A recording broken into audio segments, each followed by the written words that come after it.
बहन के लिए सुंदर पादुका, जीजाजी के लिए सुंदर पादुका, सब सामग्री लेकर के और सिर पर धारण करके चल दिए चित्रकूट और रोते जा रहे रास्ते पर। चित्रकूट के वन में पहुंच गए और वन में जाकर के सब रख दिया और उनको तो वरदान था कि जब स्मरण करोगे आ जाएंगे।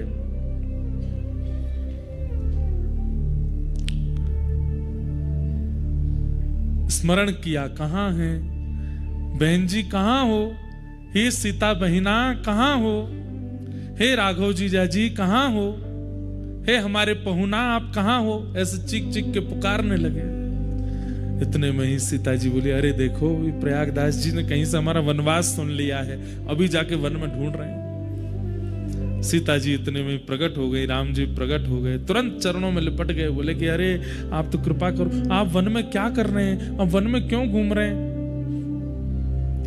सिया जी बोली, नहीं नहीं नहीं, वो 14 वर्ष का वनवास हुआ था, पर 14 मिनट ही हम लोग वन में रहे, उसके बाद दशरथ जी हमको वापस ले आए और फिर जनक जी भी ले आए और सब ला करके हमको राजमहल में बिठा दिया। अब वनवास नहीं है, वो तो हो गया पूरा, 14 मिनट के लिए गए थे भैया, कर करा के आ गए वापस, आप चिंता मत करो बिल्कुल भी।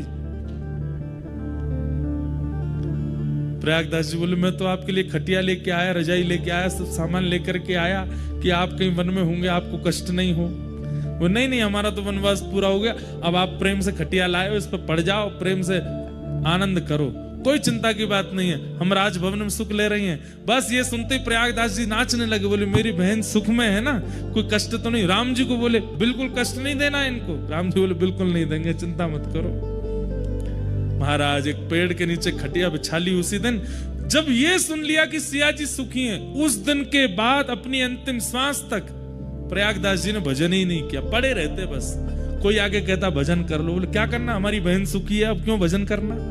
बहन को कष्ट होता, किसी प्रकार की कोई पीड़ा होती तो उसके लिए भजन करते। हमारी बहन तो आके बता के गई बहुत प्रसन्न है, वो तो कनक भवन में विराजती हैं, आनंद से रहती हैं। पेड़ के नीचे खाट बिछी है, खाट के नीचे सरवा, प्रयागदास अलमस्ता सोवे, राम लला को सरवा। हम तो अलमस्त आनंद ले रहे हैं, यहाँ पे सुख ले रहे हैं, हमको कुछ करने की आवश्यकता नहीं। ये महाभागवत है। हम यहाँ आपको कितना व्रज से ठाकुर जी छोड़ के चले गए, कितनी कथा सुना देते, कुछ होता है? कुछ नहीं होता। यशोदा मैया व्याकुल हो गई, लाला मत जावे, हमें छोड़ के मत जावे। हम लोग सुन के रो जाएंगे, इससे ज्यादा कुछ नहीं होगा। पर प्रयागदास जी तो व्याकुल हो गए। ये स्थिति किसकी हो सकती है? ये महाभागवत की हो सकती है। और महाभागवत कौन? जो हरि को स्मरण करे। नहीं,